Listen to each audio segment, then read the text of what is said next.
بسم اللہ الرحمن الرحیم۔ السلام علیکم۔ ابرار رشید آپ کی خدمت میں حاضر ہے۔ خبریں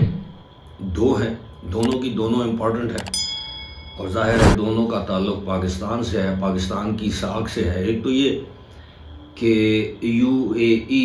یا دبئی یا شارجہ والے پاکستانیوں کو جو وزٹ ویزا ہے یا ورک ویزا ہے اس کا اجراء کب شروع کریں گے، اس پر ایک غیر اعلانیہ پابندی ہے۔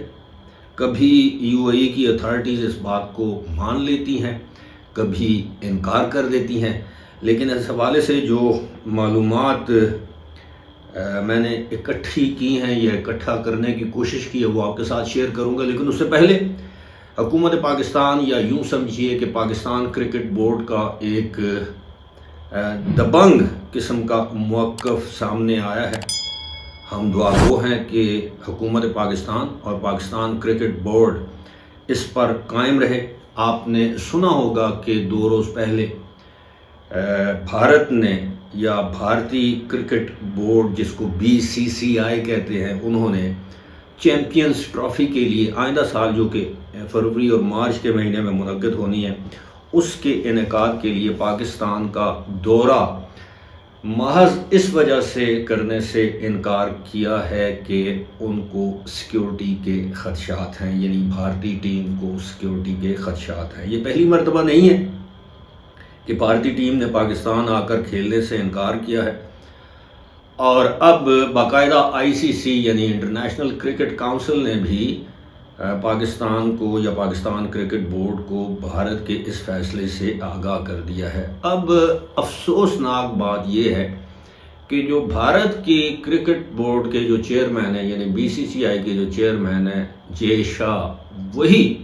ICC یعنی انٹرنیشنل کرکٹ کونسل کے بھی پریزیڈنٹ یا سربراہ ہیں۔ اب بھارت نے یہ توجیہ پیش کی ہے کہ جی ان کی ٹیم کو خطرہ ہے، سیکیورٹی خدشات ہیں، لہٰذا ہائیبرڈ ایک سسٹم ایک متعارف کروایا گیا تھا ماضی میں کہ کسی تیسرے ملک میں بھارت اپنے میچ کھیل لے۔ مثال کے طور پر اگر بھارت کے میچز 3 ممالک کے ساتھ ہیں جن میں پاکستان ہے، آسٹریلیا ہے، نیوزی لینڈ ہے، یہ میں مثال دے رہا ہوں، تو بجائے اس کے کہ وہ میچز پاکستان میں منعقد ہوں، وہ میچز دبئی، شارجہ یا کسی اور وینیو ابوظہبی میں وہ منعقد کروا دیے جائیں۔ آغاز میں اس طرح کے اشارے مل رہے تھے کہ شاید پاکستان یا پاکستان کرکٹ بورڈ اس پر رضامند ہو جائے گا، لیکن اب اطلاعات یہ ہیں اور کسی حد تک مصدقہ اطلاعات یہ ہیں کہ پاکستان نے 2 ٹوک دبنگ اور جسے کہتے ہیں کہ ایک ایسا موقف اختیار کیا ہے کہ جناب اگر بھارت نے پاکستان میں چیمپئنز ٹرافی میں حصہ نہ لیا، بھارت کی کرکٹ ٹیم پاکستان نہ آئی، ایک تو ہائیبرڈ یعنی کسی دوسرے ملک میں بھارت کے میچز کروانے پر پاکستان رضامند نہیں ہوگا کیونکہ پاکستان چیمپئنز ٹرافی کا ہوسٹ ملک ہے، اور دوسری بات یہ ہے کہ پاکستان نے یہ موقف اختیار کیا ہے کہ مستقبل میں پاکستان کی کرکٹ ٹیم دنیا کے کسی مقام پر بھارت کے خلاف کرکٹ میچ نہیں کھیلے گی۔ اب اس سے نقصان کس کا ہوگا؟ جو کرکٹ لورز ہیں، جو بھارت میں ہیں، جو پاکستان میں ہیں، جو دیکھنا چاہتے ہیں دونوں ممالک آپس میں ان کا مقابلہ ہو، چاہے میدان کوئی بھی ہو، اور یہ چیز باور کروا دی گئی ہے انٹرنیشنل کرکٹ کونسل کو کہ جناب ایک تو ہم کسی تیسرے ملک میں یا دوسرے ملک میں یہ میچز کروانے کے حق میں نہیں ہیں اور نہ ہی کروائیں گے، اس کی اجازت نہیں دیں گے۔ پھر ظاہر ہے بھارت کو وہ میچ فورفیٹ کرنا پڑے گا نا، اگر بھارت کا پاکستان میں نہیں آتا تو پھر ظاہر ہے بھارت چیمپئن ٹرافی سے باہر، اور پھر مستقبل میں جس طرح کہا گیا ہے کہ جی دنیا کی کسی بھی ملک میں پاکستان بھارت کے خلاف کوئی میچ جو ہے وہ نہیں کھیلے گا۔ ماضی میں ساتھ ہی ساتھ ICC کو یہ یاد دہانی بھی کروائی گئی ہے کہ ماضی میں جب بھی بھارت میں کوئی بھی ٹورنامنٹ ہوا تو پاکستان کی ٹیم بھارت میں گئی، وہاں پر میچ کھیلے، ہم ڈرے نہیں، گھبرائے نہیں، ہم نے سیکیورٹی کا بہانہ نہیں بنایا۔ تو بھارت کو بھی اسی طرح کا رویہ اپنانا چاہیے، ورنہ پاکستان مستقبل میں جب تک پاکستان اور بھارت کے آپس کے تعلقات ٹھیک نہیں ہو جاتے اس وقت تک پاکستان اور بھارت آپس میں میچ نہیں کھیلیں گے، یعنی پاکستان نہیں کھیلے گا۔ میں سمجھتا ہوں بالکل ٹٹ فار ٹیٹ۔ ماضی میں ہمارے کرکٹ بورڈز کے کچھ چیئرمین حضرات جو ہیں وہ مصلحتوں کا شکار سمجھ لیں، ڈپلومیسی کرتے رہے، جن میں شہریار خان بھی ہیں، جن میں نجب سیٹھی بھی کا نام بھی لیا جاتا ہے، یعنی ان کی خواہش تھی کہ کسی نہ کسی طرح یہ معاملہ چلتا رہے، لیکن اب یہ فیصلہ کر لیا گیا ہے کہ اگر بھارت پاکستان کے ساتھ نہیں کھیلنا چاہتا پاکستان میں آ کر، تو پاکستان بھی بھارت کے ساتھ نہیں کھیلے گا۔ ٹھیک ہے، بھارت پاکستان میں آ کر کرکٹ نہیں کھیلے گا تو پاکستان کرکٹ بورڈ کو نقصان ہوگا، لیکن جب پاکستان کے بھارت کے ساتھ میچ ہوں گے جس کی آمدن بھارت کو ہو سکتی ہے اربوں روپوں میں یا کروڑوں ڈالر میں، تو پھر بھارت کو نقصان ہوگا۔ ایک تو یہ خبر آپ کے ساتھ شیئر کرنی تھی۔ اب دوسری خبر میں سمجھتا ہوں اس سے بھی زیادہ امپورٹنٹ ہے، وہ یہ ہے کہ ایک تقریباً 1 سال سے یا لگ بھگ 1 سال ہو چکا ہے کہ UAE نے، خاص طور پر دبئی نے اور کسی حد تک شارجہ نے، کیونکہ آپ کو پتا ہے کہ دبئی کا وزٹ ویزے کا اور وہ جو ورک پرمٹ یا ورک ویزا یا ریزیڈنس ویزا وہ الگ سا نظام ہے، وہ GDRFA کے تحت ہے، اور دوسرا جو ہے جو باقی جو 6 ایمریٹس ہیں ان کا الگ نظام ہے۔ لیکن یہ ہے کہ وہ پاکستانی جو یہاں سے UAE جانا چاہتے تھے وزٹ ویزے پر یا ورک ویزے پر یا جاب سیکنگ کا جو ویزا ہوتا ہے 60 دنوں والا یا ورک پرمٹ پر، تو ان کو ویزوں کے حصول میں شدید دشواری کا سامنا کرنا پڑ رہا تھا۔ اب اس بات کی بعض اوقات وہ وہاں کی امیگریشن اتھارٹیز اس کو بادل نخواستہ مان لیتی تھی کہ ہاں ایسا ہے، اور بعض اوقات کہتی نہیں ایسا تو نہیں ہے، اور پھر کبھی کہا گیا کہ جناب یہ جو لوگ آتے ہیں ان کے پاس 3000 درہم شو منی نہیں ہوتی، 5000 درہم نہیں ہوتے، یہ 1 وے ٹکٹ لے کر آتے ہیں، یہ واپسی کا ڈمی ٹکٹ، اور ان کی خواہش یہ ہوتی ہے یہ دبئی میں ہی رک جائیں، یہیں پر یہ ان کا قیام غیر قانونی ہو جاتا ہے، ان کو کئی مرتبہ ایمنسٹی دی گئی، اس کے باوجود یہ باز نہیں آتے وغیرہ وغیرہ وغیرہ۔ اور پھر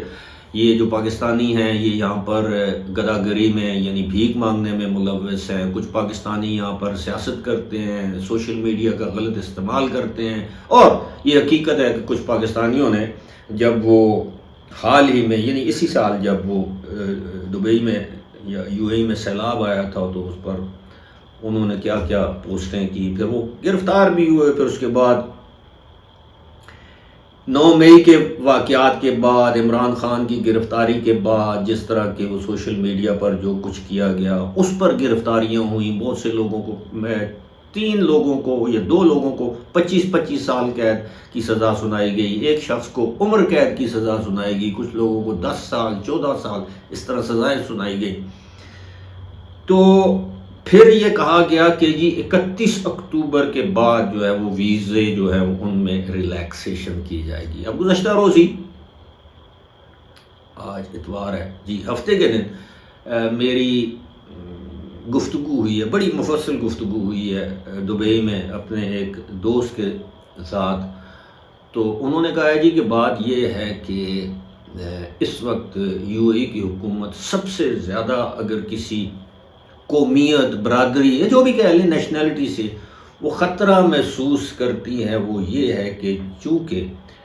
اسرائیل اور جو غزہ میں اسرائیل کے جو مظالم ہیں یہ سارا کچھ، تو ہم تو پاکستانی تو بڑے جذباتی قوم ہیں، حالانکہ وہ ہم سے زیادہ عرب ہیں، ہم سے زیادہ مسلمان ہیں، ہم سے زیادہ قریب ہیں، انہوں نے اسرائیل کو تسلیم کر لیا ہے۔ میں UAE کی بات کر رہا ہوں۔ وہ کہتے ہیں یہ پاکستانی جذباتی قوم ہے۔ اب آپ کو پتہ ہے کہ وہاں پہ UAE میں اسرائیلی سفارت خانہ بھی ہے، اسرائیلی جو سینیگاگ شاید کہتے ہیں ان کی مذہبی عبادت گاہیں بھی ہیں، بڑی تعداد میں اسرائیلی مرد و خواتین وہاں پر آتے بھی ہیں سیاحت کی غرض سے۔ تو حفظ ما تقدم کے طور پر حکومت متحدہ عرب امارات نے پاکستانیوں کے ویزوں پر غیر اعلانیہ پابندی عائد کر رکھی ہے کہ تاکہ کوئی ایسی لا اینڈ آرڈر کی سچویشن نہ ہو کہ کوئی پاکستانی یا مسلمانوں کا گروہ اسرائیلیوں، یہودیوں، صہیونیوں کے اوپر حملہ آور ہو جائے اور ان کے لیے مسائل میں اضافہ ہو۔ ساتھ ہی ساتھ یہ بھی بتایا گیا ہے کہ جن لوگوں کی عمریں 50-55 سال سے اوپر ہیں تو وہ اگر ان کے بینک اکاؤنٹس ہیں، ان کے جو مالی حیثیت ٹھیک ہے تو ان کو ویزے مل رہے ہیں۔ میں یہاں تک آپ کو بتا دوں یہ حقیقت ہے، اور اس حقیقت کا اقرار جو ہمارے یو اے ای میں جو ہمارے پاکستان کے جو ابوظہبی میں ایمبیسڈر ہیں انہوں نے بھی کیا ہے کہ بہت حد تک جو پاکستان کے سیلیبریٹیز ہیں، جس طرح ہمارے اداکار ہیں، اداکارائیں ہیں، گلوکار ہیں، گلوکارائیں ہیں، فنکار ہیں، یا جو بھی شوبز سے تعلق رکھنے والے لوگ ہیں جو ہر سال وہاں پر پتہ نہیں کتنی مرتبہ جاتے ہیں، ان کو بھی اب ویزے نہیں دیے جا رہے۔ تو اس کی ایک بڑی وجہ یہ ہے کہ جب تک اسرائیل اور غزہ کا جو تنازع ہے یہ جاری رہتا ہے تو اپنے دوستوں کو بچانے کے لیے یہ جو برادر اسلامی ممالک سے تعلق رکھنے والے جذباتی قوم ہے ان کو ویزے دینے سے اجتناب ہی برتا جائے گا۔ البتہ جو جینوئن کیسز ہیں اس میں ویزے دیے جا رہے۔ باقی میرا ذاتی خیال یہ ہے کہ اگلے سال فروری تک ویزوں پر جو پابندی ہے وہ آپ سمجھیے کہ جوں کی توں برقرار رہے گی۔ فی الحال اسی کے ساتھ مجھے دیجیے اجازت۔ خدا حافظ۔